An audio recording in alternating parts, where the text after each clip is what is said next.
Welcome to this series of supply chain lectures. I'm Johannes Vermoel, and today I will be presenting probabilistic forecasting for supply chain. Probabilistic forecasting is one of the most important, if not the most important, paradigm shift in over a century of statistical forecasting science. Yet, it is a shift of paradigm. At a technical level, it is mostly more of the same. If we are looking at probabilistic forecasting model or their non-probabilistic alternative, it is the same statistics, the same probabilities. The probabilistic forecasting reflect a change in the way we should think about forecasting itself. The biggest change brought by probabilistic forecasting to supply chain is not to be found in the forecasting science. The biggest change is to be found in the way supply chains are operated and optimized in presence of predictive models. The goal for the lecture of today is to be a gentle technical introduction to probabilistic forecasting.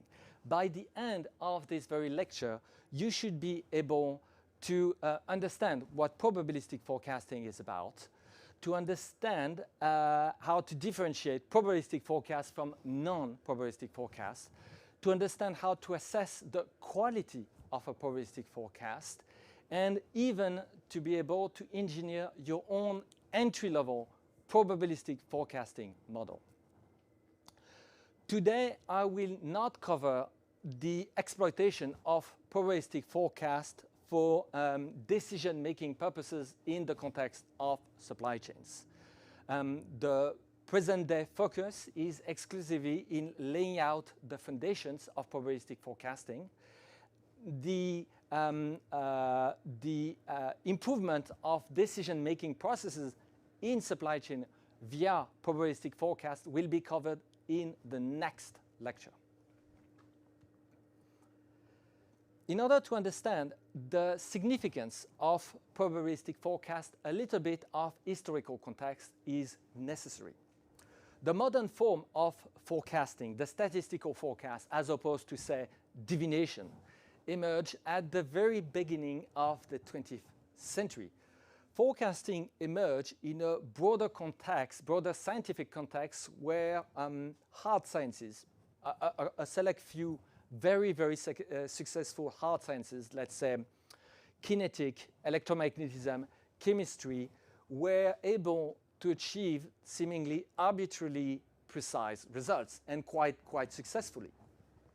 And those results were actually obtained through essentially what amounted to a multi-century efforts, which could be traced back to, for example, Galileo Galilei in developing superior technologies that would enable superior forms of measurements, more precise measurement that in turn would fuel further scientific development by letting scientists test and challenge their theories and their prediction in even more precise ways. So in this broader context where some sciences were at the incredibly successful, the emergent forecasting field at the very beginning of the 20th century took upon itself to essentially replicate what those hard sciences had accomplished into the realm of economics. And for example, if we look at pioneers like Roger Babson is one of the fathers of, I would say, the modern economic forecast. He did establish at the beginning of the 20th century a successful economic forecasting company in the United States. And the motto of the company was quite literally, for every action, there is an equal and opposite reaction. And the vision of Roger Babson's was literally to transpose the success of the Newtonian physics into the realm of economics and ultimately to achieve equally precise results. However, after more than a century of statistical economic forecasts, which is just, in which supply chains operate, the idea of achieving arbitrarily precise results, which translate in forecasting terms into achieving arbitrarily accurate forecast remains as elusive as it was more than a century ago. By the way, there is nothing new here. For a couple of decades, there has been voices in, I would say, the broader supply chain world that have raised to say that those forecasts are never going to become accurate enough. And if we look at, there has been intra-movements, such as, for example, lean manufacturing, that, among others, have been very strong advocates for largely diminishing the reliance of supply chain on those very unreliable forecasts. This is what just-in-time is about. If you can just manufacture and serve just-in-time everything that the market needs, then suddenly you don't need reliable, accurate forecast anymore. In this context, the probabilistic forecasting perspective is a rehabilitation of forecasting, but with much more modest ambition. Probabilistic forecasting starts with the idea that there is an irreducible uncertainty about the future. All futures are possible. They are just not all equally possible. And the goal of probabilistic forecasting is to comparatively assess the respective likelihood of all those alternative futures, not to collapse all the possible futures to just the one future. The Newtonian perspective on, I would say, statistical economic forecast has essentially failed. The opinion among economic circles that arbitrarily accurate forecasts can ever be achieved is largely gone. Yet, strangely enough, almost all the supply chain software and a large amount of mainstream supply chain practices are actually rooted at their core on the assumption that such forecasts will ultimately be available. For example, s&op, which is basically sales and operation, is rooted in the idea that a unified, quantified vision for the company can be achieved if all the shareholders are put together and collaborate in constructing together a forecast. Similarly, open to buy is also essentially a method that is rooted in the idea that a forecast that is essentially a top-down budgeting process that is rooted in the idea that it is possible to construct arbitrarily precise top-down forecast as well. And then, even when we are looking at many tools that are very, very common when it comes to forecasting and planning in the realm of supply chain, such as business intelligence and spreadsheets, those tools are extensively geared toward a point time series forecast. So essentially the idea that you can have your historical data that can be extended into the future, just having, one point per period of time of interest. And those tools are, by design, have, I would say, presents an enormous amount of friction when it comes to even comprehend the sort of things, the sort of calculation that are involved with a probabilistic forecast where there is not just one future, but all possible futures. And indeed, probabilistic forecast is not about decorating a classic forecast with some kind of uncertainty. Probabilistic forecast is not about also establishing a short list of scenarios, each scenario being classic forecast on its own. Mainstream supply chain methods typically don't work with probabilistic forecasts because at their core they are implicitly or explicitly based on the idea that it exists some kind of reference forecast and that everything will pivot around this reference forecast. But on the contrary, probabilistic forecast is the frontal numerical assessment of all the possible futures. And naturally, we are limited by the amount of computing resources that we have. So when I say all possible futures, in practice, we will only look at a finite amount of futures. However, considering the sort of modern processing power that we have, the number of futures that we can actually consider range into the millions. And that's where I would say business intelligence and spreadsheets have struggled. They are not geared towards the sort of calculation that are involved when we are dealing with probabilistic forecasts. This is a problem of design of software. Ultimately, you see, a spreadsheet has access to the very same computers, to the very same processing power, but if the software doesn't come with the right sort of design, then there are some sort of stuff that can be incredibly difficult to achieve, even if you have a vast amount of processing power. Thus, from a supply chain perspective, the biggest challenge to adopt probabilistic forecasting is to let go decades of tools and practices that are rooted in a very, very ambitious, but I believe misguided goal. That is namely that achieving arbitrarily accurate forecasts is possible.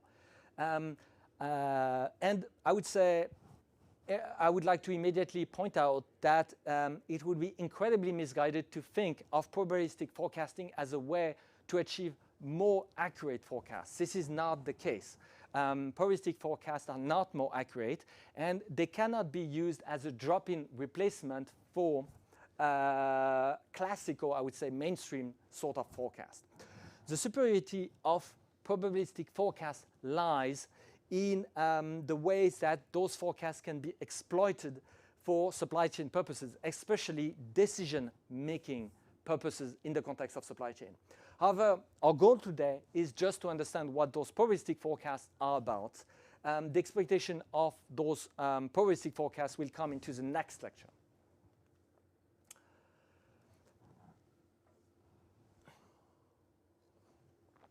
This lecture is part of a series of supply chain lectures. I'm trying to keep those lectures quite independent from one another. However, we are reaching a point where it will really help the audience if those lectures are actually watched in sequence, because I will be frequently referencing what was presented into previous lectures. So this lecture is the third of the fifth chapter, which is dedicated to predictive modeling. In the very first chapter of this series, I presented my views about a supply chain both as a field of study and as a practice. In the second chapter, I presented methodologies. Indeed, most of the supply chain situations are adversarial in nature, and those situations tend to defeat naive, I would say, methodologies. So we need to have adequate methodologies if we want to achieve any degree of success in the realm of supply chain. The third chapter was dedicated to supply chain personnel. So the third chapter was literally dedicated to what is it that we are trying to solve, to clarify with an exclusive focus on the problem, the very nature of the challenge that we are facing in the various situations that supply chain cover. And the idea behind supply chain personnel is essentially to ignore entirely all the aspects that are on the solution side, because we just want to be able to exclusively look at the problem before picking the solution that we want to use to address this problem. In the fourth chapter, I surveyed a wide array of auxiliary sciences. Those sciences are not supply chain per se. There are other fields of research that are kind of adjacent or supportive, if you want. However, I believe that I would say an entry-level command of those auxiliary sciences is a requirement for a modern practice of supply chains. And finally, in the fifth chapter, we are delving into the sort of techniques that let us quantify and assess the future, and especially to produce statements about the future.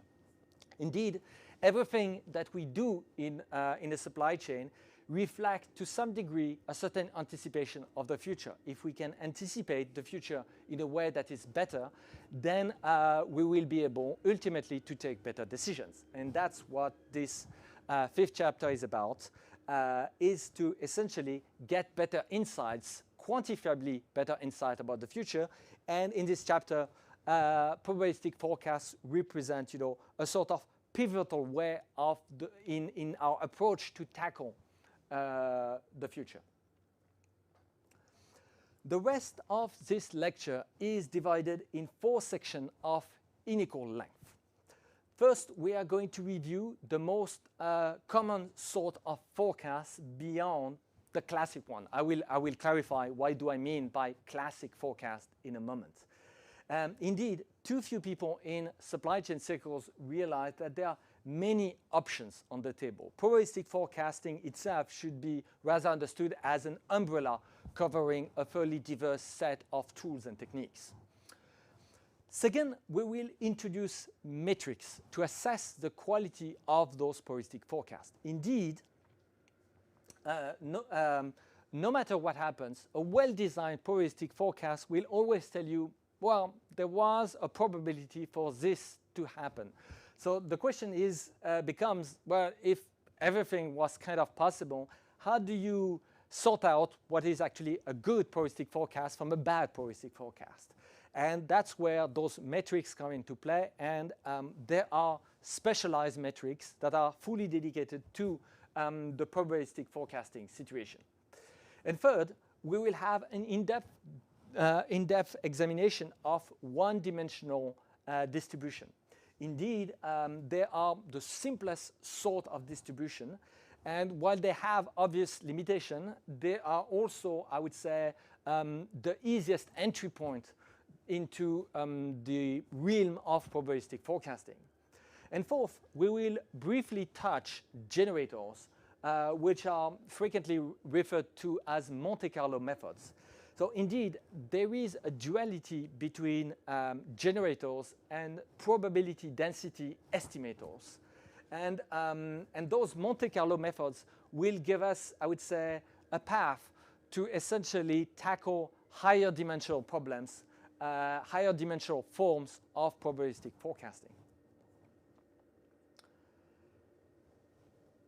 There are multiple types of forecast, and this aspect should not be confused with the fact that there are multiple types of forecasting models.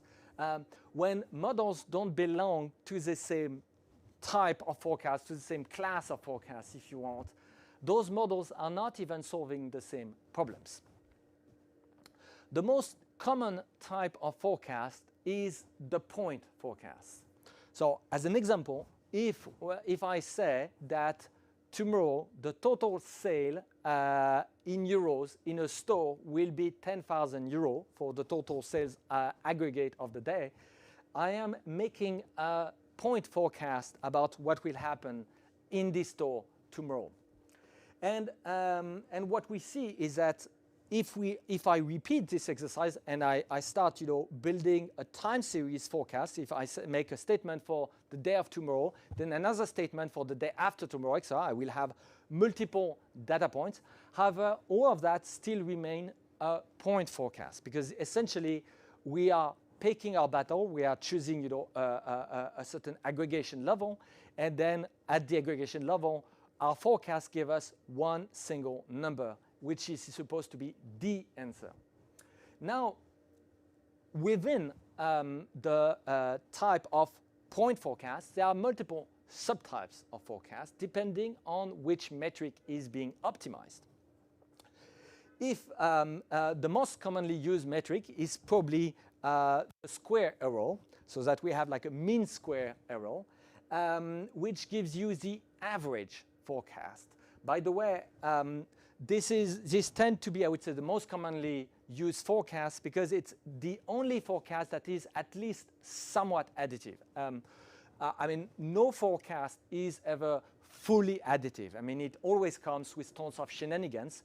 But in terms of, there are forecasts that are more additive than others, and clearly average forecasts are, I would say, tend to be the most additive of the lot. So if you want to have an average forecast, what you have is essentially a point forecast that is optimized against the mean square error. Now, if you use another metric, if you use the absolute error and you optimize against that, what you're going to get is a median forecast. And then if you use the pinball loss function that we introduced in the very first lecture of this fifth chapter in this series of supply chain lecture, what you will get is a quantile forecast. By the way, as we can see today, I am classifying quantile forecast as just another type of point forecast. Indeed, with a quantile forecast, you essentially get a single estimate. This estimate might come with a bias, which is intended. This is what quantile is about. But nonetheless, in my views, it fully qualifies as a point forecast because essentially the form of the forecast is just a single point. Now, there are, I would say, the set forecast, which returns a set of points instead of a single point. There is I would say, there is a variation depending on how do you build the set. If we look at a PAC forecast, so PAC stands for probably approximately correct. This is essentially a framework that was introduced by Valiant about 2 decades ago. And it states that the set, which is your prediction, has a certain probability of, so that an outcome will be observed within your set that you're predicting with a certain probability. And the set that you produce is actually all the points that falls within a region characterized by a maximal distance to a point of reference. So in a way, the PAC perspective on forecasting is already a set forecast because the output is not a point anymore. However, what we have is still a point of reference, a central outcome, and what we have is a maximal distance to this central point, and we are just saying that there is a certain specified probability that the outcome that will be ultimately observed to be within our prediction set. Now, the PAC approach can be generalized in a way through the conformal approach. So conformal prediction just say, here is a set, and I tell you that there is this given probability that the outcome will be within this set.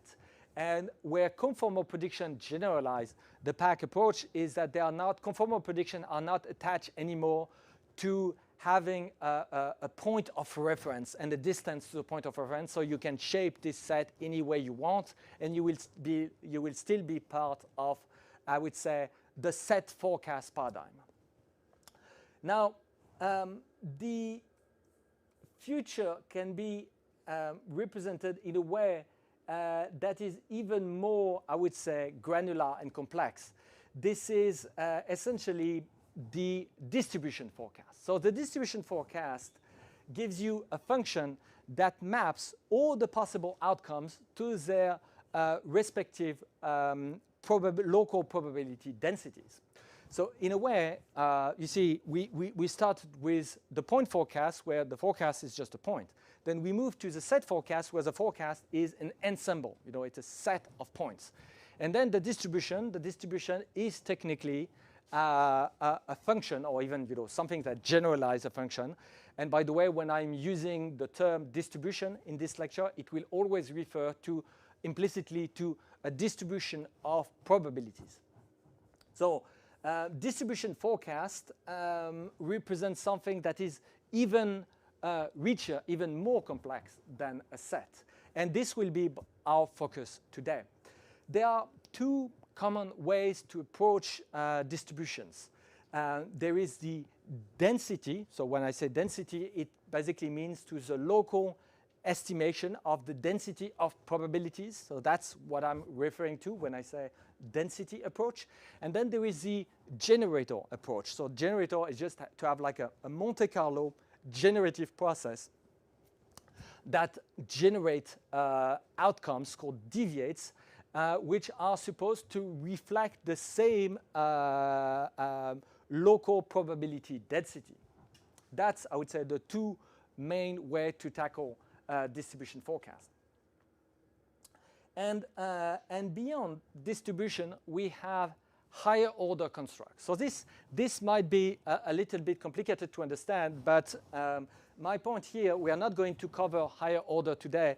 My purpose is just to outline that probabilistic forecast, when we focus on generating distributions, is not the end game. You know, it's just a step. There is more, but we won't have the time to cover that today. Higher order construct is important if we want to ever be able to achieve, to have satisfying answer to simple situation. Let's, to understand what it's about, let's consider a simple retail store. And let's say that we have a discount policy in place when products are nearing their expiration dates. You see, obviously the store doesn't want to have dead inventory on their hands. So what they can do is that when products are getting very, very near from their expiration dates, there is like an automatic discount that kicks in. Obviously, the demand that this store will generate is highly dependent from this policy. Thus, the sort of forecast that we would like to have, which can be a distribution, you know, it can be a distribution which represents the probabilities for all the possible outcomes, should be dependent in a way of this policy. However, this policy is as a mathematical object, it is a function, you know, it is. And so what we would like to be able is to have not, I would say, a probabilistic forecast, but something that is a bit more meta. That would be a higher order construct that, given a policy, can generate the resulting distribution. That's what those higher order constructs are about. Now, from a supply chain perspective, when we move from one type of forecast to the next, we gain a lot more information. And this is not to be confused about making the forecast more accurate. It is about gaining access to a different kind of information altogether, like seeing everything, seeing the world in black and white, and suddenly gaining the ability to see colors instead of just gaining an extra resolution. In terms of tooling, spreadsheets and BI are somewhat adequate to deal with point forecast. Depending on the type of set forecast that you're considering, they may be adequate, but you're already kind of stretching the sort of their design capabilities. They are not really designed to deal with any kind of fancy, I would say, set forecast beyond the sort of obvious set forecast where you're just defining, you know, a range with a mean value and max value in the sort of range of expected values. That would work, but beyond that, that would be really stretching what you can do with the sort of tools. We will see that essentially, if we want to have any chance to be able to grow beyond with distribution forecast or even higher order construct, we really need another sort of tooling altogether, although this should become clearer in a moment. To get started with probabilistic forecast, let's try to characterize what makes a good probabilistic forecast. Indeed, no matter what happens, a probabilistic forecast will tell you that no matter what sort of outcome you happen to observe, well, there was a probability for this thing to happen. So you see, let's say you make a forecast about the total sales volume that is supposed to happen tomorrow in a store, and then the probabilistic forecast will tell you, no matter which number you pick, well, there was like a non-zero probability for this to happen, and it did happen, I win. Well, how do you, under those conditions, how do you differentiate, you know, a good probabilistic forecast from a bad probabilistic forecast? Certainly, it's not because it's probabilities that suddenly all the forecasting models are good. Well, this is exactly what metrics dedicated to probabilistic forecasting are about. And the continuous rank probability score is the generalization of the absolute error for one-dimensional probabilistic forecast. I am absolutely sorry for this horrendous name. The CRPS, the continuous rank probability score. I didn't came up with this terminology. It was handed over to me. The CRPS formula is given on the screen. I'll give you once again to have a look at this formula. Essentially, the function f is the cumulative distribution function it is the probabilistic forecast being made. So F, capital F here is the probabilistic forecast. And the point X is the actual observation. And the CRPS value is just something that you compute between your probabilistic forecast and the one observation that you've just made. And we can see that essentially the point is turned into a quasi-probabilistic forecast of its own via the Heaviside subfunction. I mean, morally, introducing the Heaviside subfunction is just the equivalent of turning the point that we have just observed into a Dirac probability distribution. You know, a Dirac probability distribution is just a distribution that concentrates all the mass, all the probability mass, so 1, on a single outcome. So this is exactly what is being done, and then we have an integral. And essentially, what the CRPS is doing is some kind of shape matching. We are matching the shape of the CDF, of the cumulative distribution function, with the shape of another CDF, the one associated with the Dirac that match the point that we observed. We will be revisiting this shape matching inside in a minute. It is actually something important, especially if we want to think about the higher dimension. Here, the CRPS is actually restricted to dimension 1. Thus, from a point forecast perspective, so that your classical forecasting perspective where your forecast is just a single point, the CRPS is puzzling. I mean, not only because there is like a complicated formula in the middle, but it is puzzling because this metric takes two arguments that don't have the same type. One of those arguments is a distribution. The other one is just a single data point. So you see we have an asymmetry here, and that do not exist with most, I would say, most of the other, point forecast metrics. So for example, if we are looking at the absolute error, the mean square error, most mapping metric, etc., we don't have an asymmetry. The 2 points that are being compared have the same data type. Here we are essentially comparing a point with a distribution. And if we want to understand a little bit more what is it that we compute with the CRPS, one interesting observation is that the CRPS has the same unit as the observation. So if we say here that X is expressed in euros, so we are making a forecast expressed in euros, and X is an observation in euros, then the CRPS value between F and X is also homogeneous in terms of units to euros. That's why I say essentially that CRPS is a generalization of the absolute error. And by the way, if you collapse your probabilistic forecast into a Dirac, so if F is actually just concentrate all the mass of the probabilistic forecast into just a single point, and if you compute what the CRPS gives you, well, the CRPS gives you a value that is exactly the absolute error. So while the CRPS may seem quite intimidating and complicated, the implementation is actually reasonably straightforward.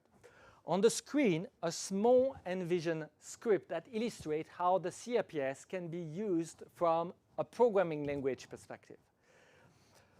Envision is a domain-specific programming language dedicated to the predictive optimization of supply chains developed by Lokad. In those lectures, I'm using Envision for the sake of clarity and concision. However, please note that there is nothing unique about Envision. The same results could be obtained in any programming language. It could be Python, Java, JavaScript, C#, F#, you name it. My point is that it would just take more lines of code. So I'm sticking with Envision. And all the code snippets that are given here in this lecture, and by the way, in the previous ones as well, are standalone and complete. So you could technically copy and paste this code and it would run. There are no modules involved. There is no hidden code. There is no environment to be set up. So back to the code snippet. At line 1 and 2, we define one-dimensional distribution. I will be getting back to how those one-dimensional distributions actually work in Envision. But by the way, we are getting two distributions. One is a Poisson distribution, so this is a one-dimensional discrete distribution. The second one, on line 2, is the same Poisson distribution, but shifted off 2 units to the right, actually. That's what this +2 stands for. And at line 3, we compute the CRPS distance between a distribution, and the value 3, which is a number. So here we are finding this sort of asymmetry in terms of data types that I was talking about. And then we compute, and then the results get displayed actually at the bottom. That's what you can see at the bottom of the screen. And then at line 4, we compute the CRPS between a distribution, and B, another distribution. And here I just wanted to illustrate that the CRPS, although the classical definition of the CRPS is between a distribution and a single point, it is completely straightforward to generalize this definition to a pair of distribution. All you have to do is to take the very same formula for the CRPS, and you put the CDF, the cumulative distribution function, for the two functions. So you replace the Heaviside step function by the cumulative distribution function of the second distribution. And then the show statements that we have from line 3 to 6 just end up resulting in the display that you can see at the bottom of the screen. So it's literally a screenshot of those displays, and all the displays that you will see in the following of this lecture are just screenshots that you get when you actually run the script that is shown on the screen. And so we see that using the CRPS is not more difficult than or complicated than using any kind of special function like the cosine function. Obviously, it is a bit of pain if you have to re-implement the cosine yourself, but everything considered, there is nothing specially complicated about the CRPS. And so let's move on. The Monge-Kantorovich problem gave us an insight on how to approach the shape matching process at play in the CRPS, but with higher dimensions. Remember, CRPS is actually stuck with dimension 1. So shape matching is conceptually something that could be generalized to any number of dimensions. And the Monge-Kantorovich problem is very interesting, and doubly so, because at its core, it is actually a supply chain problem. So the Monge-Kantorovich problem originally has nothing to do with probabilistic forecasting. Essentially, Monge, a French scientist, published a memoir in 1781, so that was basically 2 centuries and a half ago, titled Mémoire sur la théorie des déblais et des remblais, which could be roughly translated on memoir on the theory of moving Earth around. And essentially, one way to understand the sort of problem, the way Monge sees the problem, is to think of a situation where we have a list of mines that are noted M on the screen, and a list of factories noted F. So the mines are producing ore, and the factories are consuming ore. And what we want is essentially to construct a transportation plan that maps all the ore that is produced by the mines to the consumption that is required of the ore by the factories. And so we have T, this transport plan that gives you the correct mapping, the correct way to essentially allocate the mine to the right factories. And essentially, what Monge defined is capital C. It is the cost to essentially move all the ore from the mines to the factory. And what do we say? Well, it is the cost is the sum to transport all the ore from every mine to every factory, but obviously there are very inefficient ways to transport the ore from the mines to the factories. So when we say that we have a specific cost, we say the cost reflects the optimal transportation plan. So that would be, you know, the T that gives you the smallest value, and that's what this capital C is about. This is like the best cost that you can achieve by considering the optimal transportation plan. Now, so this is essentially, by the way, a supply chain problem, an ancient supply chain problem that has been extensively studied over the centuries. And in the complete, by the way, problem formulation, there are constraints on T. For the sake of concision, I did not put all the constraints on the screens. Essentially, there is a constraint such as the allocation, the transportation plan should not exceed the capacity, the production capacity of every mine, and then every factory should be fully satisfied, so have an allocation that match, you know, a transportation plan that match its requirement. So there are plenty of constraints. They are quite verbose to write. I did not include them on the screen. Now, while the transportation problem is an interesting problem of its own, if we start interpreting this list of mines and list of factories as two probability distribution, we have essentially a way to turn a point-wise metric into a distribution-wise metric. You see, this is a key insight about shape matching in higher dimension, is that through this Monge-Kantorovich perspective, and by the way, there is another term for this perspective, it's called the Wasserstein metric, although the Wasserstein metric is mostly about the non-discrete case that is of lesser interest to us, but I digress. So essentially, the Monge-Kantorovich perspective let us transform a point-wise metric, so if we can, you know, compute the difference between two numbers or two vectors of numbers, into a metric that applies to probability distribution operating over the same space. This is a very, very powerful mechanism. In practice, however, Monge-Kantorovich is a difficult problem to solve, and it is quite expensive in terms of processing power. So for the rest of the lecture, I will stick to techniques that are more straightforward to implement and execute.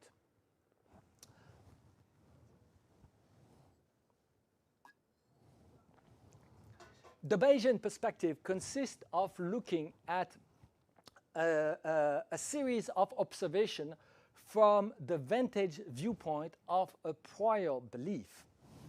The Bayesian perspective is usually understood as, you know, in opposition to the frequentist perspective, which estimate the frequency of outcomes based on the actual observation. So the idea is that the frequentist perspective doesn't come with prior belief. That's essentially the Bayesian perspective at play. Thus, the Bayesian perspective gives us a tool known as the likelihood to assess the degree of surprise when considering jointly the observation that we have and a given model.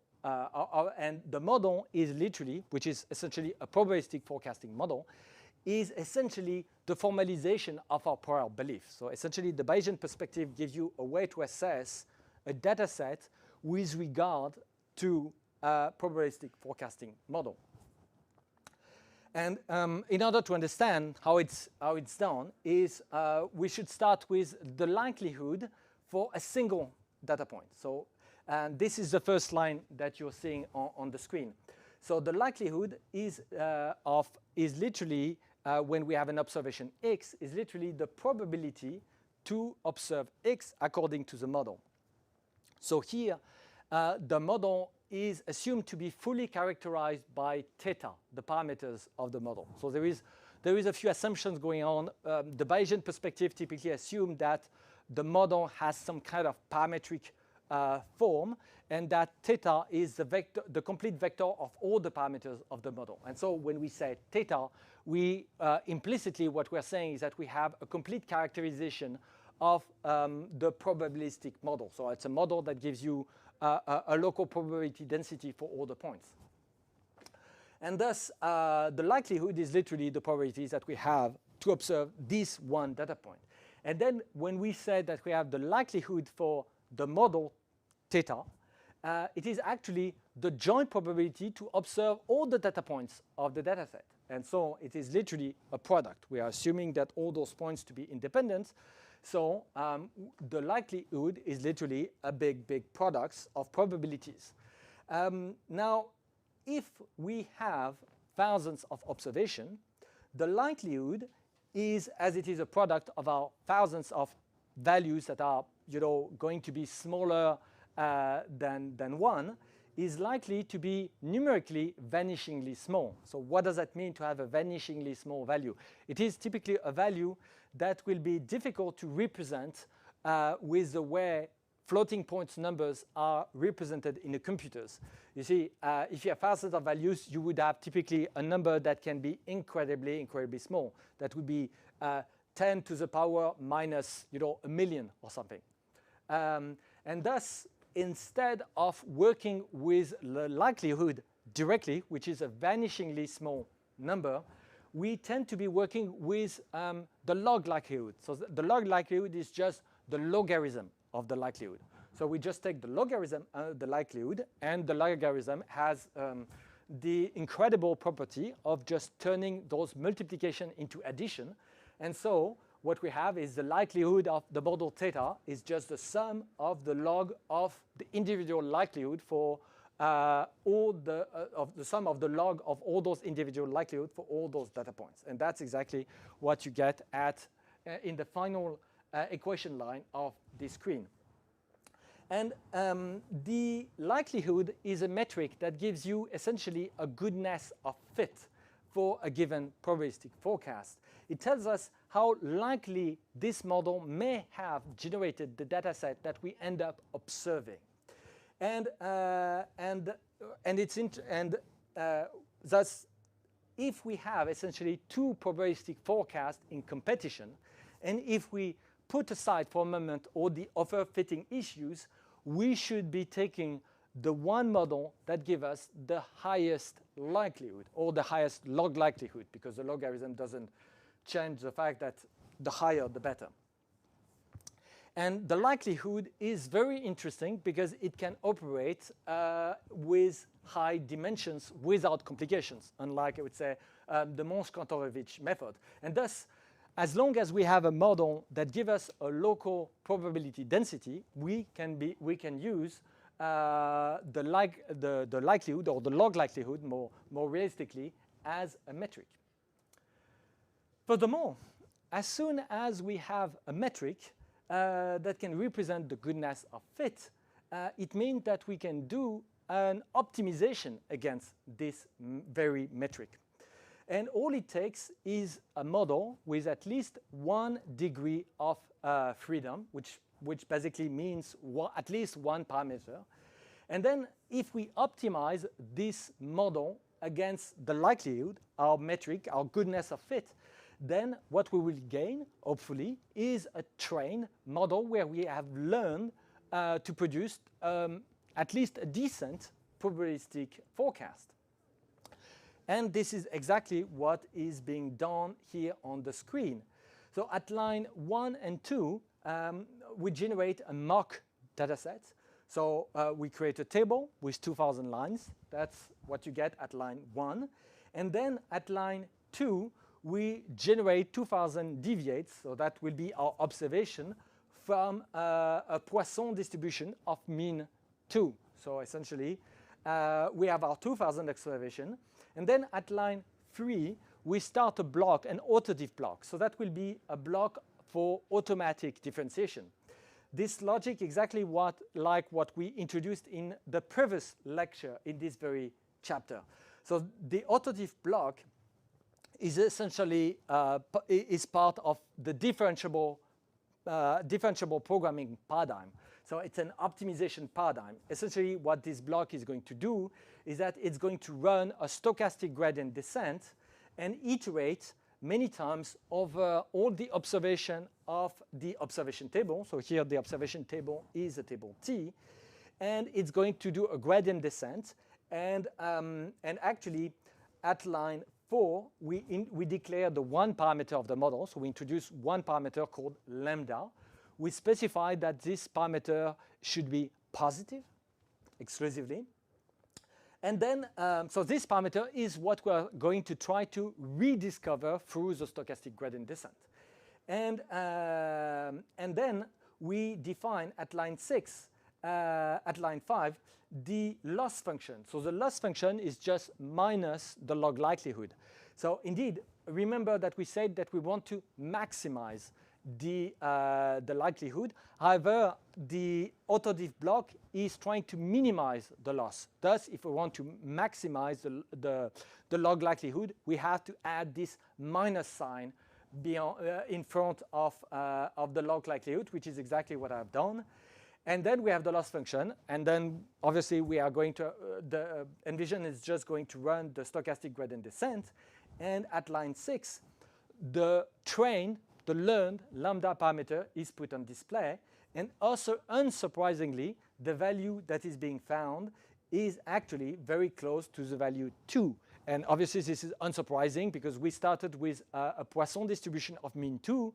We create a probabilistic forecasting model that also follows, that is also parametric, that is also of the same form, that is also a Poisson distribution, and we want to rediscover the one parameter of the Poisson distribution, and that's exactly what we get. We get a model that gets basically within something like 1% of the original estimate. So we have just learned our first probabilistic forecasting model. And all it took was essentially 3 lines of code. And this is obviously a very simple model. Nevertheless, it shows that there is nothing intrinsically complicated about probabilistic forecasting. It's not your usual mean square forecast, but beside that, so you're not using the mean square error that you usually use, but beside that, with the proper tools like differentiable programming, it's almost the same. It is not more complicated than a classical point forecast.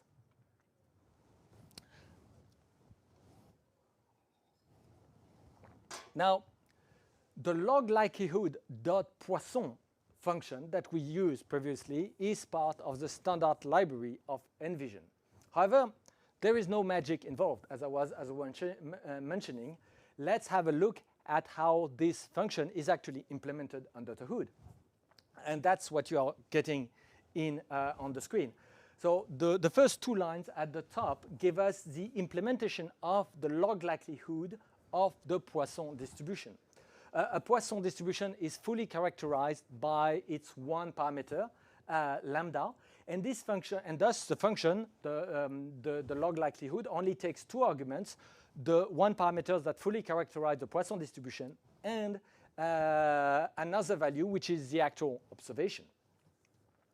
And the actual formula that I've written is literally textbook material.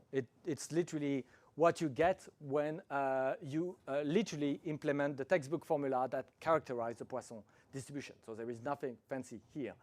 And pay attention that this function is marked with the autodiff keyword. So the autodiff keyword, we've seen that in the previous lecture, just ensure that the automatic differentiation can flow correctly through this function. And now this, the log likelihood of Poisson is also using another special function, log gamma.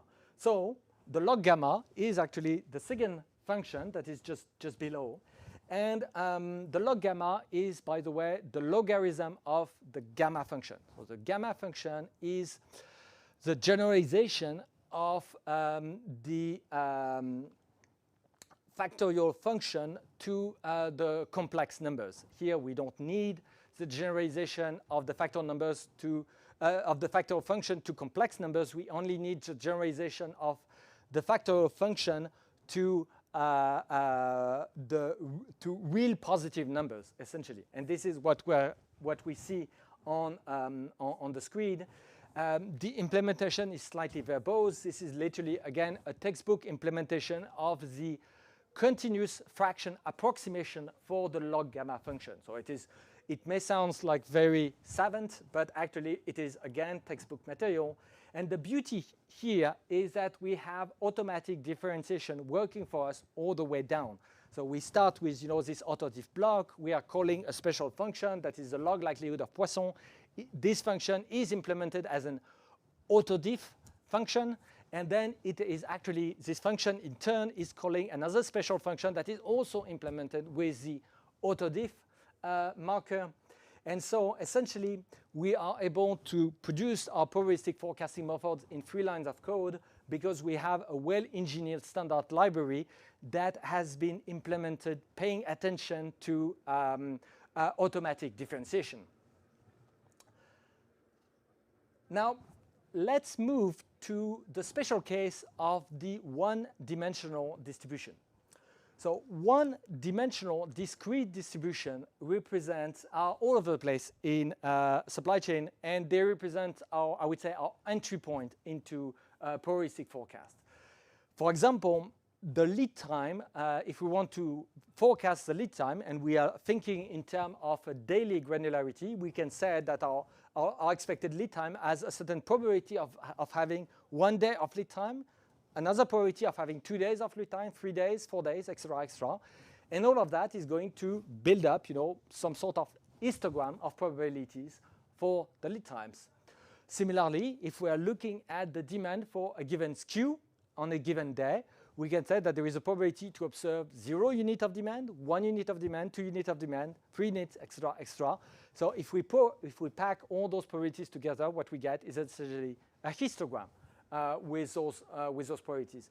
And similarly, if we are thinking about the stock level of a SKU, for example, we are interested in assessing how much stock will be left for this given SKU at the end of the season, we can say, if we have a probabilistic forecast for that, that we will have a probability that will give us the probability that we have reached stock out, so that we have 0 unit left in stock at the end of the season, that we have 1 unit left in stock at the end of the season, 2 units, 3 units, etc.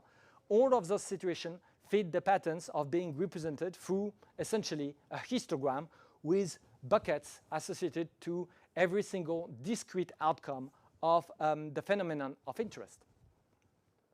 Now, the histogram is the canonical way to represent a one-dimensional discrete distribution. Each bucket is associated to the mass of probability for the discrete outcome. However, and this is a big however, putting aside the data visualization use case, histograms are a little bit underwhelming. Indeed, operating over histograms is a little bit of a struggle if we want to do anything but visualizing those probability distributions.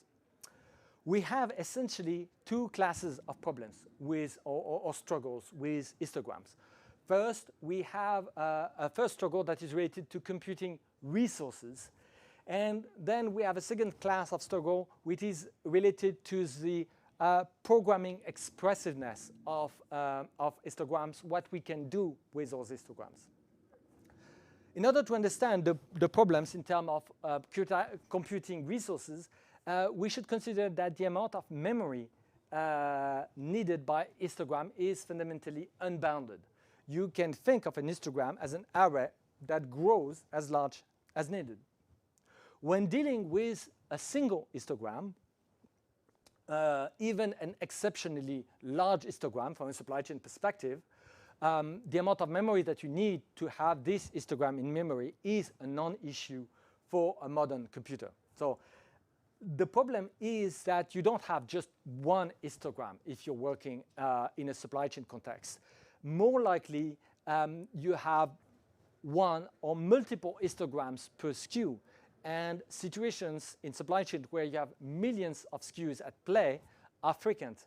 And thus, if you have millions of histograms and that each histogram can grow fairly large, this can become a challenge, especially since considering that modern computers tend to offer non-uniform memory access. This was a point that was discussed in the very first lecture of the chapter number 4.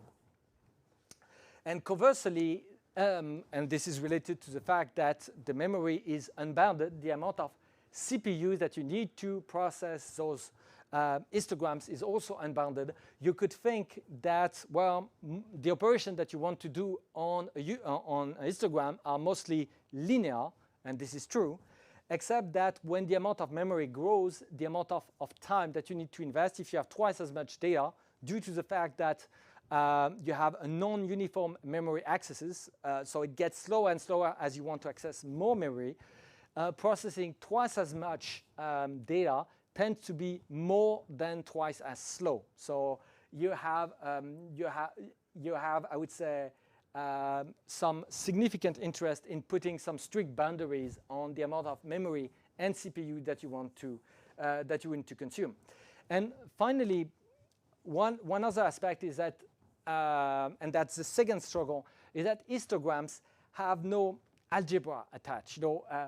You can do, I would say, a bucket-wise addition, a bucket-wise multiplication of the values if you're considering two histograms.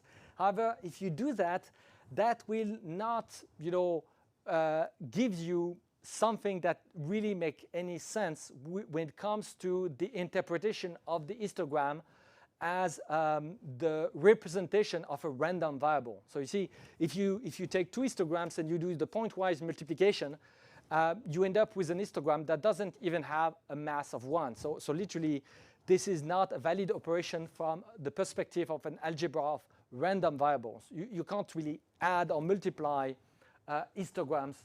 So you're very limited in what you can do with those histograms, which is just to put them on display.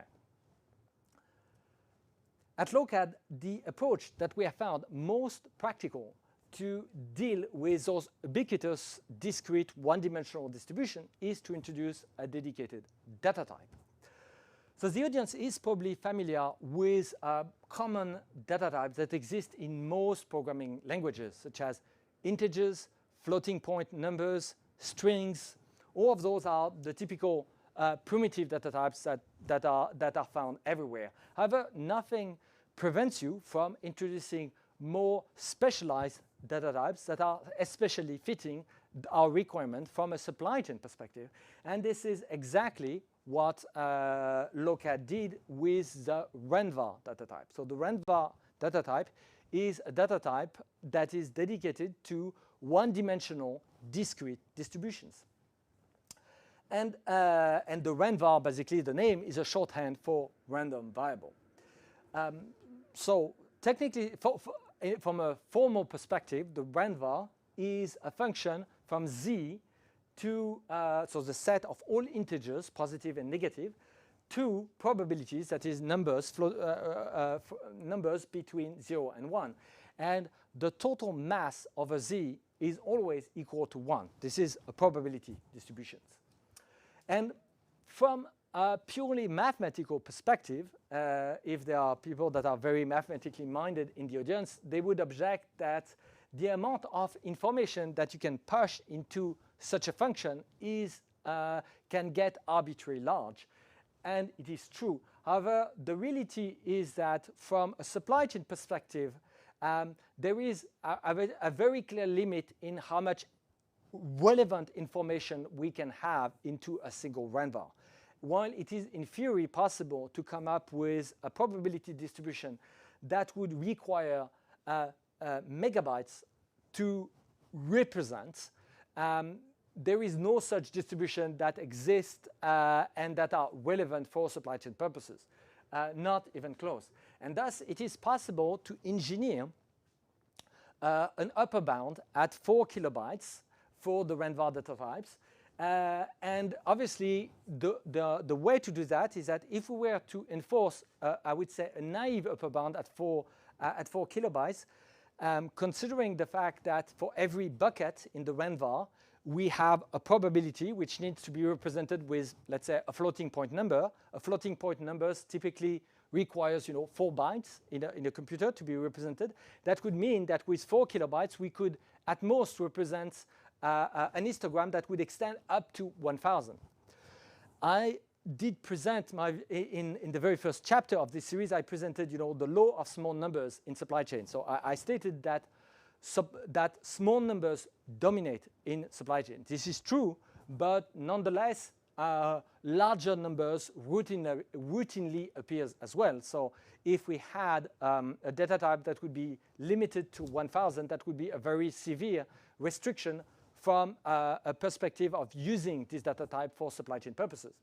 So instead of having this naive limit capping, at the buckets at 1,000, what is being done with the randVar data type is to introduce a compression scheme.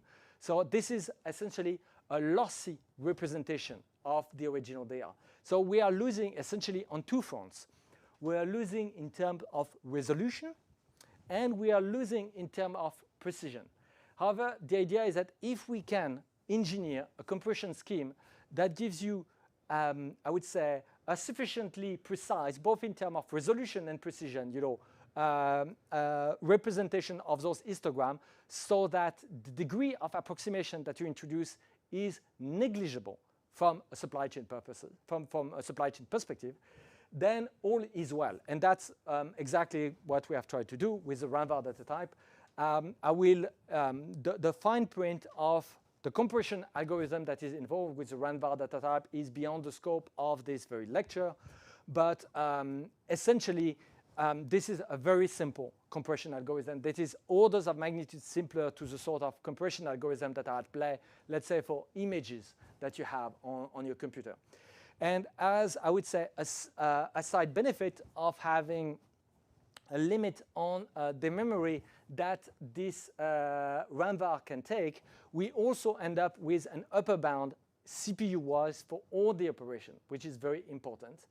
And finally, with the randVar data type, the most important point is that we get an algebra of randVar variables. That gives us a way to actually operate over these data types and do all the sort of things that we want to do with primitive data types, which is to have all sort of primitives to combine them in ways that are fitting our requirements.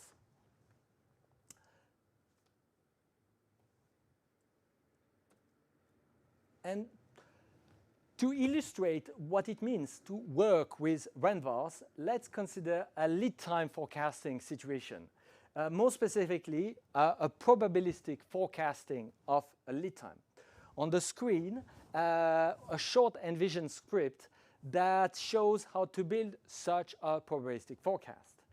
So at line 1 to 5, we introduce the table T that contains the 4 lead times of variations. So we have 4 lead time values, 11 days, 10 days, 13 days, and 90 days. While 4 observation is very little, it is unfortunately very frequent to have very few data points as far lead times observation are concerned. Indeed, if we are considering an overseas supplier that gets 2 purchase orders per year, then it takes 2 years to collect, those 4 data points.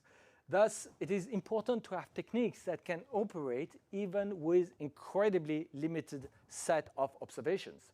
So here it is obviously, I kept this number of observations super short because it was easier in terms of presentation. However, it is not unlike, I would say, real world supply chain situations where you rarely have, thousands of lead times observation for, especially when it comes to overseas suppliers. Usually have very limited data sets. At line 7, we create a randVar by directly aggregating the 4 observations. And here, the term randVar that appear on the line 7 is actually an aggregator. This is the aggregator that takes a series of numbers as inputs and that returns a single value of the randVar data type. So keep in mind that here randVar is actually an aggregator returning a results of the data type titled randVar. And these results, R1, is put on display on the screen. This is what you have on the top right of the screen. And what you can see is it's literally an histogram that is the direct transcription of the 4 observations that we have. So we have the 4 observations that we had just put in an histogram. And the sort of rainfall that is obtained through a direct observation of direct, I would say, aggregation of the observation is typically referred to as an empirical rainfall. And so the problem that we have is this empirical rainfall, R1, is not a realistic depiction of the actual distribution. While we don't have a direct proof, we have only those 4 observations, we can observe a lead time of 11 days. We can observe a lead time of 13 days. It feels very unrealistic to not be able to observe a lead time of 12 days. And you see, R1, if we interpret this rainfall as a probabilistic forecast, what this probabilistic forecast is saying, it is saying that the probability to ever observe a lead time of 12 days is 0. That feels abusive. This is obviously an overfitting problem. So, and so at line 8, we remedy to this situation, to this overfitting problem, by smoothing the original rainfall. And this is done by calling the function smooth. And the smooth function essentially replaces the original rainfall by a mixture of distribution. And the mixture is constructed as follows. For every bucket of the original distribution, we replace the bucket by a Poisson distribution of a mean centered on the bucket. And this newly introduced Poisson distribution that becomes part of the mixture is weighted according to the respective probability of the buckets. And so through the smooth distribution, what we get is the histogram that is on display in the middle on the right of the screen. This is already looking much better. We don't have, any kind of bizarre gap anymore. We don't have like a 0 probability in the middle anymore. If we are looking at the probability of observing a 12-day lead time, this R2 model gives us a non-zero probability, which sounds much more reasonable. Also, it gives us also a non-zero probability to go beyond 20. And indeed, we had 4 data points, and we already observed a lead time at 19 days. So the idea that a lead time of 20, that a lead time as high as 20 is possible feels very, very reasonable.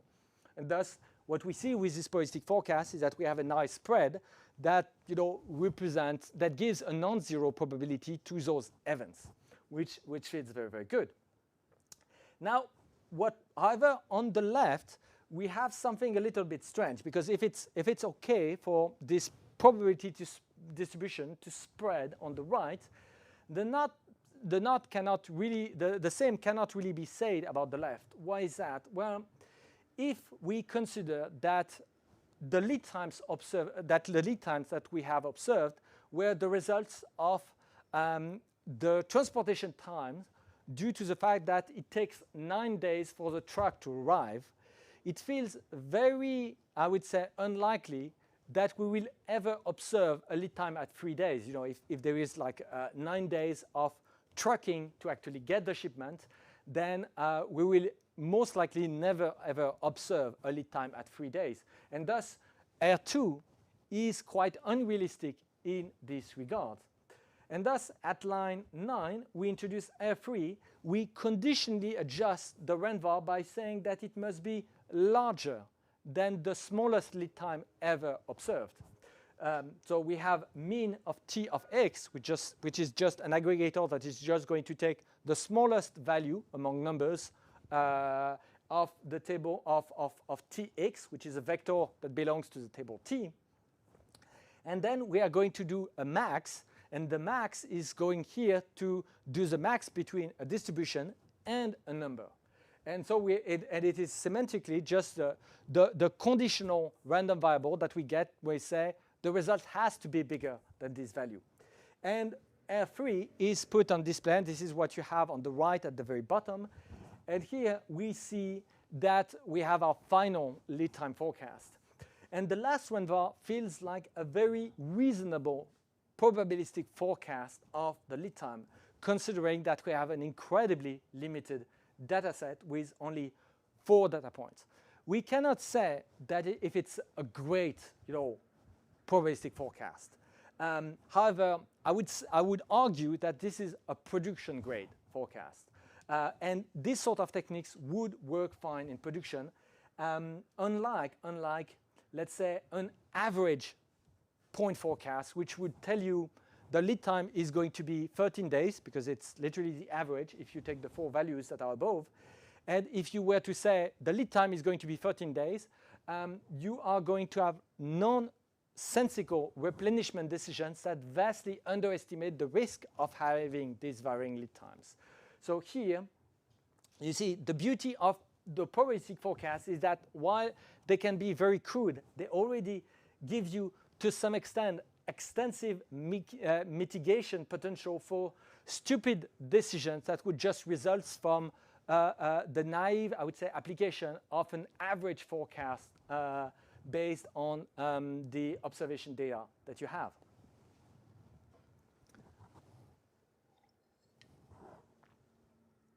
More generally, RAMVARs support a whole range of operations. It is possible to add, subtract, and multiply RAMVARs, just like it is possible to add, subtract, and multiply integers.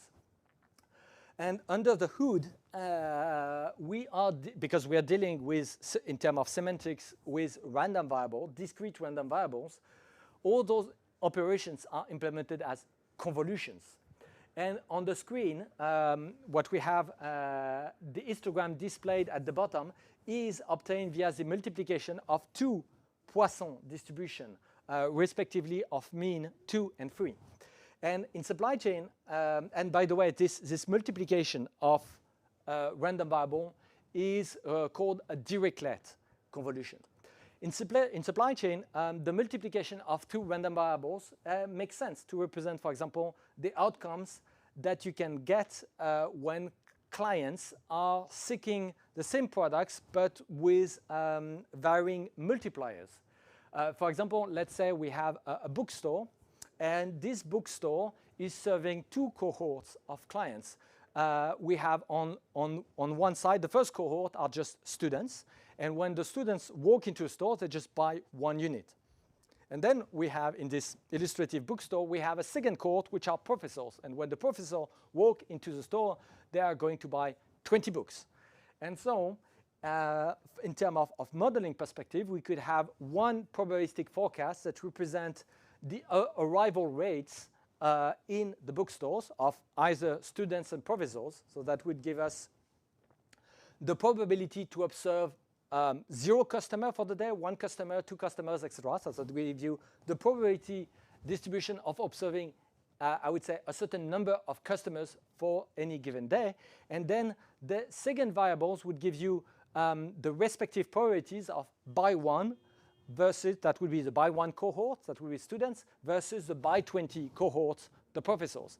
And if we want to have a representation of the demand, we would just multiply those 2 random variables together. And then we get this sort of very characteristic probably, I would say, histograms that are very seemingly erratic, but that are just, the results of multiplier being present in your cohort of consumption patterns.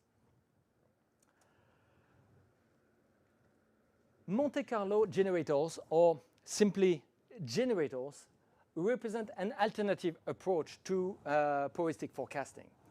Instead of exhibiting a distribution that gives us the local probability density, we can exhibit a generator that, as the name suggests, generate outcomes that are expected to follow implicitly the very same local probability distributions. There is a duality between generators and probability densities, by the way. So the 2 are literally 2 facets of the very same perspective. If you have a generator, then it is always possible to average out the outcomes obtained from this generator in order to reconstruct estimates of the local probability densities. And conversely, if you have local probability densities, it is always possible to draw deviates according to this distribution. Thus, you see, fundamentally, the two things are just two different ways to look at the same sort of probabilistic nature of a or stochastic nature of the phenomenon that we are trying to approach. And the script on the screen illustrates this duality. So at line 1, we introduce a Monte Carlo block. So a Monte Carlo block is actually something that will be iterated on by Envision, just like the autodiff blocks was going to be iterated through many, many steps of stochastic gradient descent. The Monte Carlo block is going to be iterated many, many times. In this case, it's going to be iterated 2,000 times, because that's the number of iterations that we specify. And so this block is going to be executed 2,000 times, and we will, out of this block, we will collect 2,000 deviates. Thus, at line 2, what we do is that we draw deviates from a Poisson distribution of mean free, and then we add +1 to the deviate. So essentially, we do random number from this Poisson distribution, then +1. Then at line 3, we essentially collect this deviate into an R1, which is acting as an accumulator for the aggregator RANVAR. By the way, this is the exact same aggregator than the one that we just introduced previously for our lead time example. And thus, here we are getting R1, which is, in the end, we are collecting all those observations, and we are collecting them into R1, and that gives us, a Monte Carlo, a distribution, a one-dimensional distribution obtained through a Monte Carlo process. And then at line 5, we construct the very same one-dimensional discrete distribution. However, this time we do it with the algebra of random variable instead. And so we are just saying Poisson mean of 3 and do +1. And at line 5, there is no Monte Carlo process going on. It is a pure matter of discrete probabilities and convolutions. And so when we compare visually the two distributions, which is down, line 7 and 8, we are putting those two distributions on display, and we see that they are almost identical. And I'm saying almost because, well, we are using 2,000 iterations. This is a lot, but this is infinite. This is large enough, but this is not so large that the deviation between the sort of exact probabilities that you get and the sort of I would say approximate probabilities exact probabilities that you get with RANVAR versus the approximate probabilities that you get with a Monte Carlo process. Well, those differences, they are still, I would say, noticeable. Not large, but noticeable. And by the way, generators are sometimes called simulators, but make no mistake, it is the same thing. Whenever you have, a simulator, what you have is just a generative process that is actually underlying and implicitly a probabilistic forecasting process. And thus, whenever you have a simulator, involved, here we are calling them, generators. Whenever you have this simulator involved, the question that should be on your mind should be, what is the accuracy of this simulation? Indeed, it is not, because it is a simulation that it is accurate by design. Just like it is very possible to have completely inaccurate forecasts, probabilistic or not, you can very easily get a completely inaccurate simulation. So what is interesting is that here with generator, we see that essentially simulations are just one way to look at the probabilistic forecasting perspective. But this is more like a technical detail. It doesn't change anything about the fact that in the end, you want to have something that is an accurate depiction of the system that you are trying to characterize with your forecast, probabilistic or not. The generative approach is not only very useful, it is, we will have a closer look at a specific example in a minute. It is also conceptually easier to grasp, at least slightly easier compared to the approach with probability densities. However, the Monte Carlo approach is not without technicalities either. There are a few things that are necessary if you want to make this approach viable in a production context for an actual real-world supply chain. First, generators must be fast. Indeed, Monte Carlo is always a trade-off between the number of iterations that you would like to have and the number of iterations that you can afford considering the computing resources that you have. Yes, with modern computers, we have plenty of processing power, but Monte Carlo processes can be incredibly, I would say, consuming in terms of computing resources. So you want something that by default is super, super fast. And here, if we go back to the sort of ingredients that I did introduce in the second lecture of the fourth chapter, we have very, very fast functions like XOR shift or Y-hash that are essential to the construction of the sort of primitives that let you generate, elementary generators that are, or random generators that are super, super fast. So you need that, otherwise you're going to struggle. The second is you need to distribute your execution. You see, the super naive implementation of a Monte Carlo program is just to have a loop that iterates, sequentially. However, if you're only using, a single CPU to tackle your Monte Carlo requirements, essentially you are getting back to the computing power that was characterizing computers 2 decades ago. That is a point that we touched in the very first lecture of the fourth chapter, so that will be 4.1, is over the last 2 decades, essentially computers have become more and more powerful, but it was mostly by adding CPUs, by adding degrees of parallelization. So you need to have a distributed perspective for your generators. And lastly, the execution must be deterministic. So so what does that mean? It means that if the same code is run twice, it should give you the exact same results. This might feel very counterintuitive because we are dealing with randomized methods. So why? But nevertheless, the need for determinism emerged very, very clearly. It has been discovered in a very, very painful way during the 90s, when essentially finance started using Monte Carlo generators for their prices. Essentially, finance went, I would say, down the path of probabilistic forecast quite a while ago, and they were making a very extensive use of those Monte Carlo generators. And one of the things they learned was if you do not have determinism, so what you should have is, instead of having random functions, you have like pseudo-random functions.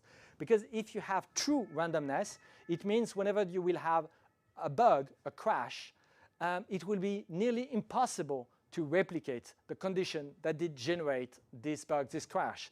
And from a supply chain perspective, mistakes, blunt mistakes in the sense of having like just a bug for your purchase order calculation can be incredibly costly.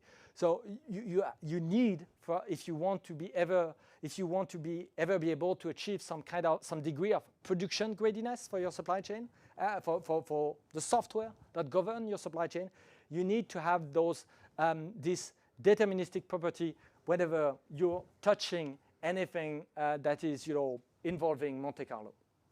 And by the way, beware, many open source solutions comes from academia and do not care at all about the production greediness, about the code that they offer. And so really, again, make sure that when you're touching Monte Carlo, that you have a setup where your process is super fast by design, it is distributed again by design, and it is deterministic, so that you have a chance to be able to ever diagnose the sort of bugs that will always, arise over time in your production setup. Otherwise, they will arise, but you just won't be able to fix them.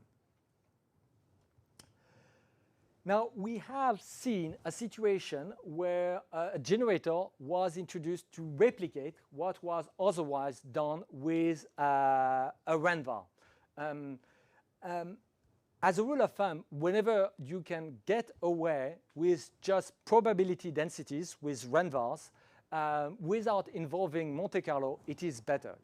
You get more precise results, and you don't have to care about, the sort of numerical stability that is always a little bit tricky with Monte Carlo. Like, should I spend, more iteration, or am I just wasting time for nothing? However, the expressiveness of the algebra of random variable is limited, and that's where Monte Carlo really shines, those generators really shine, it's because they let you apprehend situation that cannot be tackled with just an algebra of random variable. Those generators are more expressive, and let's illustrate, this with a supply chain situation. Let's consider a single SKU, and we have an initial stock level for the SKU, and we have a probabilistic forecast for the demand, and we have a period of interest spanning over, let's say, 3 months, with an incoming shipment in the middle of the period. And we assume that the demand is either serviced immediately from the stock on hand, or it is lost forever. So, and we want to know what is the expected stock level at the end of the period, for the SKU at the end of the period. And knowing that will help us, decide how much risk we have in terms of dead inventory for this SKU. And the situation is treacherous because it has been engineered in a way that there is a third chance for a stock out to happen right in the middle of the period. So you see, the naive approach would say, well, I take the initial stock level, I take the probabilistic forecast, so that my distribution of demand for the entire period, I take this stock level and I just subtract this demand to the stock level, and what I get is the resulting stock level. However, this is not taking into account the fact that we might actually lose a fair portion of the demand if we have a stock out that happened in the middle while the incoming replenishment is still, pending. And so doing that would let us, if we were to do it the naive way, that would let us, underestimate the amount of stock that we will have at the end of the period, just because we will overestimate the amount of demand that will be served, because we don't take into account of those stock outs that may happen during the period of interest. And the script on display is going to do exactly that. That is to model the occurrence of the stock outs, so that we can have a correct estimator for the stock level for this SKU at the end of the period. From line 1 to 10, we are defining the mock data that characterize our model. From line 3 to 6, this is the parameters for the ISSM model. We have already seen the ISSM model in the very first lecture of this 5th chapter. That was 2 lectures ago. And essentially, this model generates a trajectory of demand with 1 data point per day. And this is what is going to happen, for the period of interest that is defined here for the day table. And so we have the parameters for this trajectory at the very beginning. And in the previous lecture, so 2 lectures ago, we introduced the ISSM model, and 1 lecture ago, we introduced the sort of method that we need through differentiable programming to learn those parameters. And today, we are just using the model, assuming that we have learned everything that we need to learn. And so at line 7, we define the initial stock on hand, and this data would typically be obtained from the ERP or WMS. At line 9 and 10, we define the quantity and the date for the replenishment. And same, these data will typically be obtained as an estimated time of arrival given by the supplier and stored in the ERP. Here, we assume that the delivery date is perfectly known. However, it would be straightforward to replace this by this single date, September 13th, by a probabilistic forecast of the lead time. You see, here we are just assuming it is a single date, but there is nothing that prevents us to making this generator a little bit more complex and introducing a varying lead time component in the middle. From line 12 to 21, we have the ISSM model that generates the demand trajectory. So we are within, a Monte Carlo loop, and for every Monte Carlo iteration, we are going to iterate over every single day of the period of interest. So that's the iteration over days is starting at line 13, and essentially what is happening is that we have the ESSM mechanics going on, but at line 19 and 20, we update the on-hand variable. So the on-hand variable is not part of the ISSM model. This is something extra. And essentially, at line 19, what we have is just to say that the stock on hand is the stock on hand from yesterday plus the incoming shipment, which will be 0 for most of the days, and 5 units for September 13th. And then on line 20, we essentially update the stock on hand by saying that a certain number of units are consumed by the demand of the day. And then we have this max 0 just to say that the stock level cannot go into the negatives. And finally, we collect the final stock on hand, the stock on hand that we have at the end of the period at line 21. And at line 23, this final stock on hand is put on display, and this is exactly the histogram that you see on the right of the screen. And here we see a distribution that has a very irregular shape. This has nothing to do with a distribution that we like a negative binomial or even like a zero inflated negative binomial. This is just like a bizarre sort of shape. And this is really the power of generators, is that through generators you can obtain, a probability distribution that cannot be obtained through the algebra of random variables. So essentially, generators are incredibly expressive. However, again, once more, you should not confuse the expressiveness of those generators with accuracy. While those generators are incredibly expressive, it is non-trivial to assess the accuracy of those generators. And make no mistake, with every single time that you have a generator or simulator at play, you have a probabilistic forecast at play, and simulation can be dramatically inaccurate, just like any forecast, probabilistic or otherwise. It has been a long lecture already, and yet there are many topics that I haven't even touched today. Decision making. If all the futures are possible, how do we decide anything? I haven't even answered this question, but it will be answered in the next lecture. Higher dimension, one-dimensional distribution is a starting point, but a supply chain needs more.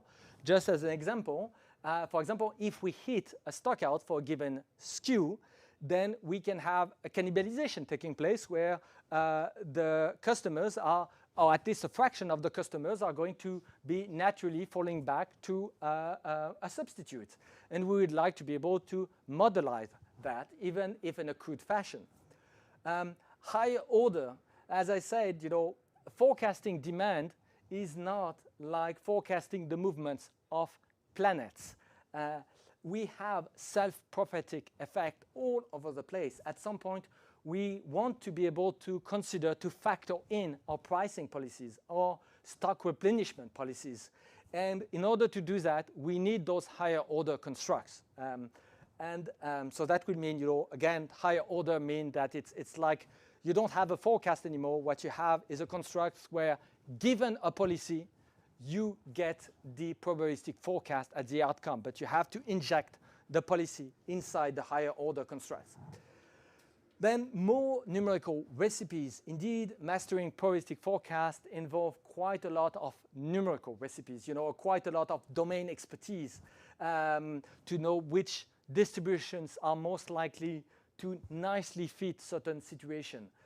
We will be, in this series of lectures, we will be introducing more example later. And finally, there is the conduct of change. Probabilistic forecasting is a radical departure from what is usually considered as mainstream supply chain practices. And frequently, the technicalities involved with probabilistic forecast are only a very small part of the challenge. The difficult part of the challenge is to reinvent the organization itself so that it can even start using those probabilistic forecasts instead of relying on point forecasts, which are essentially wishful thinking. All those elements will be covered in later lectures, but it will take time. We have a lot of ground to cover. In conclusion, probabilistic forecasts represent a radical departure from the point forecast perspective, where we expect some kind of consensus on the one future that is supposed to come to pass. Probabilistic forecast is based on the observation that the uncertainty of the future is irreducible. 1 century of forecasting science just essentially demonstrated that all attempts at something that would even be close to accurate forecast has failed. And thus we are stuck with many futures, with indefinite futures. However, probabilistic forecasts give us techniques and tools to quantify those futures, to assess those futures. Probabilistic forecasting is a hard-earned achievement. It took almost a century to come to terms with the idea that economic forecasting wasn't like astronomy. While we can predict the exact position, almost quasi-exact position of a planet 1 century from now, we don't have any hope to be able to do anything that is remotely equivalent in the realm of supply chains. Thus, the idea of having one forecast to rule them all, and maybe in the darkness to bind them, yeah, it's just not coming back. Yet, many companies are still clinging to the hope that at some point the one forecast, the one true accurate forecast will ever be achieved. I believe that, again, after a century of attempts, this is essentially wishful thinking. With modern computers, this one future perspective is not the only perspective in town. We have alternatives. Probabilistic forecasts have been around since essentially the 90s, so that was 3 decades ago. At Lokad, we have been using probabilistic forecasting to drive supply chains in production for over a decade. So essentially, this is not bleeding edge anymore. It may not be mainstream yet, but it is very far from being science fiction. It has been the reality for many companies for 3 decades in finance and 1 decade in the world of supply chain. And while probabilistic forecasts may seem like super intimidating, super technical, as we have seen today, with the right tooling, it is just a few lines of code. There is nothing particularly difficult or challenging about probabilistic forecast, at least not compared to the other kind of forecast. The biggest challenge when it comes to probabilistic forecasting is to give up, I believe, on the comfort associated with the illusion that the future is perfectly under control. The future is not perfectly under control and never will be, and all things considered, it is probably for the best. This concludes this lecture for today. Next time will be the 6th of April. I will be presenting decision-making, retail inventory dispatch, and we'll see how probabilistic forecasts that have been presented today can be put to good use in order to drive a basic supply chain decision, namely inventory replenishment in a retail network. The lecture will take place at the same day of the week, Wednesday. It will be the same time of the day, 3 p.m., and it will be the first Wednesday of April. And now I will have a look at the question.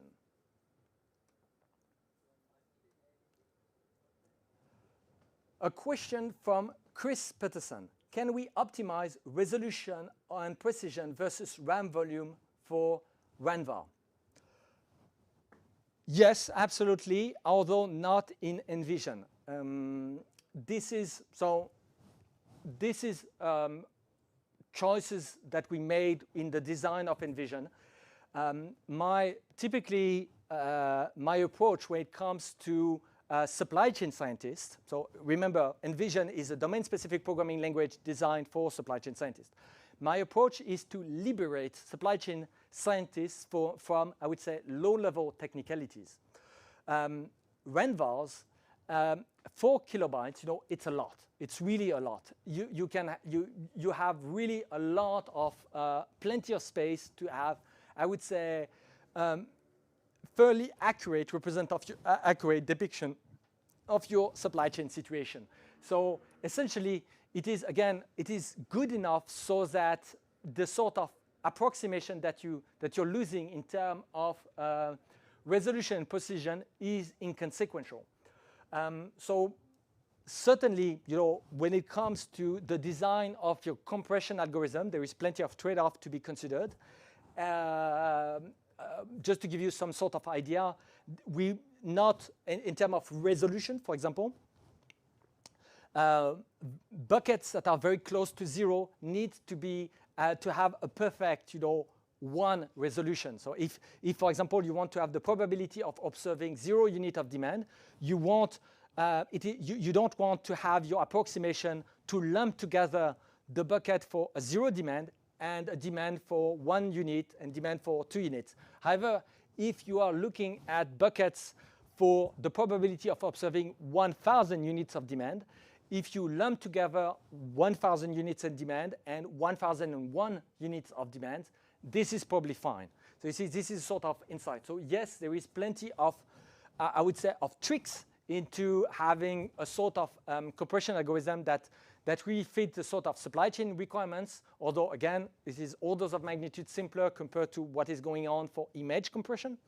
But my take is that a correctly designed tooling would basically abstract away the problem for supply chain scientists. This is too low level. And again, RANVARs are kind of fat, but they are not so fat that you need to micro-optimize these sort of things.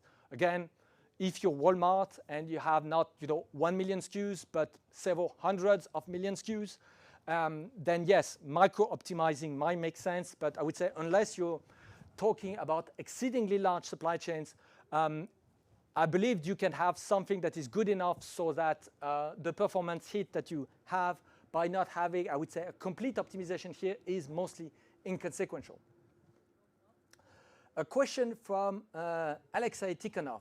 Adding to Chris' question, what are the practical considerations to be taken into account from a supply chain perspective while optimizing those parameters? Again, if I go back to this RANVAR, the idea is that essentially the further away you are from 0, the less resolution you need. And then in terms of precision, well, a floating point number gives you 32 bits of precision. This is a lot. This means that you will be able to estimate correctly your probability by with only a factor of 1 out of a billion in terms of respective precision. However, when it comes to probabilistic forecasting in supply chain, having a precision that is more than 1 out of 100,000 is typically something that is inconsequential, just because you never have enough data to have, an accuracy in terms of estimation of your probabilities that is, more granular than 1 part out of 100,000. That typically would be the second part about the precision sort of part about the rand vars. A second question from Chris Peterson. What industry is benefiting the most from the probabilistic forecasting approach? The short answer is the more erratic and irregular your patterns are, the bigger the benefits. So if you have intermittent demand, you have big benefits. If you have erratic demand, you have big benefits. If you have like widely varying lead times and erratic shock in your supply chains, it benefits the most. At the other extreme end of the spectrum, let's say, for example, if we were looking at the supply chain of water distribution, water needs to be extracted, stored, and distributed. The consumption of water is extremely smooth and extremely, it nearly never have any kind of, big shock. It has micro shock at most. That's the sort of problem that do not benefit from the sort of probabilistic approach. Again, the idea is there are a few situations where classic point forecasts give you actually very, very accurate forecast. If you're in a situation where your forecast for all your products are, have less than 5% error when you're looking 1 year ahead, then yes, you don't need probabilistic forecast. You are in a situation where the grand perspective of having really accurate forecast actually works. But if you are like many companies in situation where your forecast accuracy is very, very low, you have like, you observe 30% plus divergence. And by the way, when I say 30% forecasting error, I'm always referring to the very, very disaggregated forecast, because there is many companies that will tell you, oh, look, we have our forecasts are, 5% accurate. The forecasting error is less than 5%.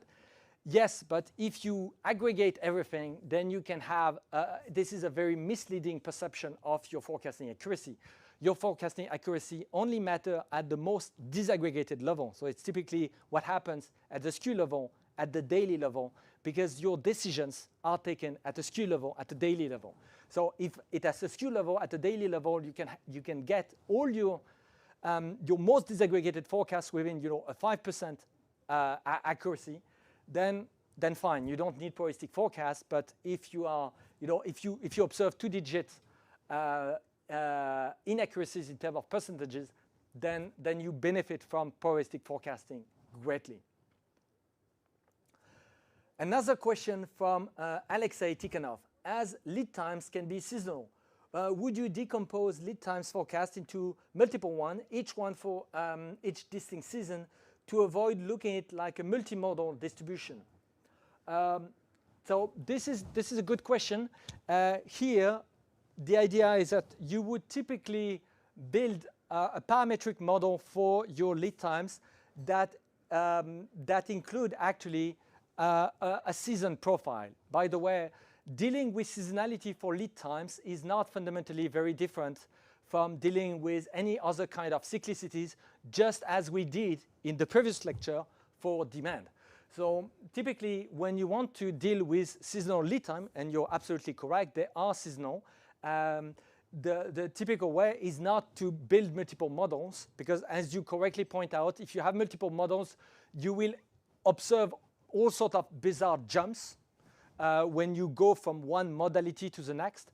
So it's typically better to just have one model, but with essentially a cyclicity profile that is in the middle of the model. So it would be like a parametric decomposition where you have like a vector that gives you the weekly effect that impact the lead time at this week of the year within the year. That will be the sort of way I would do that. Maybe we will have the time in a later lecture to give a more extensive example of that. A question from Ali Tiber. Is probabilistic forecasting a good approach when you want to forecast intermittent demand? Absolutely, absolutely. Because if you actually, it is, I believe, probabilistic forecasting when you have intermittent demand is not only, a good method. It is, I would say that the classical point forecast is just completely nonsensical. You would typically, with a classical forecast, you would typically struggle dealing with all those zeros. What do you make of those zeros? So you end up with a value that is very low, fractional, and that doesn't really make sense. With intermittent demand, the question that you really want to answer is that, is my stock large enough to service those spikes of demand that tends to rise once in a while? If you do your average forecast, you will never know that. And just to get back to this bookstore I was giving as an example, if you say that in a given week you observe, you see you have 1 unit of demand, so on average, 1 book per day. How many books do you need to keep in your bookstore to have a high quality of service? Well, and let's assume that the bookstore is replenished every single day. If the only people you are serving is students, then if you have on average 1 unit of demand every single day, then if you have like 3 books in store, you will have a very high quality of service. However, if once in a while you have a professor that shows, and the professor is looking for 20 books at once, then your quality of service, if you only have 3 books in the store, will be abysmal because you will never be able to serve any of the professors. So, and this is typically those intermittent demand. The demand is not just intermittent. It's also the fact that some, spike of demand can vary very significantly in terms of magnitude. And that's where I would say probabilistic lead time really shine to be able to capture the fine structure of the demand instead of just lumping it all together into averages where all this fine structure of the demand is just lost. A question of Lisa Smith: if we replace lead time with distribution, will this spike represented by a smooth bell? And that was on the first slide for generator. So yes, I mean, obviously, to some extent, if you randomize more, you tend to spread things around. However, on the first slide about the generator, I believe we would just have to run the experiment with various settings to see what we get. The idea is that when we want to replace lead time with a distribution, we do that because we have an insight on the problem that tells us that the lead times is varying. So if we trust absolutely our supplier and that the supplier has been incredibly reliable, then it is perfectly fine to say that the ETA, estimated time of arrival of the supplier, is what it is, and it is like a near perfect, an almost perfect estimate of the real thing. However, if we have seen that in the past suppliers were, 1 times out of 10 erratic, or were missing their target, then it is better to replace the lead time with distribution. However, replacing a lead time with a distribution doesn't necessarily smooth the outcomes that you get at the end. It depends on what you're looking at. If you're looking at the most, for example, extreme case of overstock, if you have like a varying lead time may even exacerbate the risk of having dead inventory. Why is that? And thus to have like a big fat stock at the end of the season. Why is that? Because if we have, let's say, a very seasonal product, and then we have a varying lead time, if the product arrived after the end of the season, what happens is that we are left with a product which is out of season. So it will magnify in this sort of outcome the risk associated with having a big fat dead inventory at the end of the season. So you see, again, it is tricky. The fact that you turn a variable into, I would say, its probabilistic replacement will not necessarily smooth what you will observe. It can sometimes, on the contrary, makes the probability distribution even sharper. So sorry, the answer is it depends. Excellent. I think this is all for today. See you next time.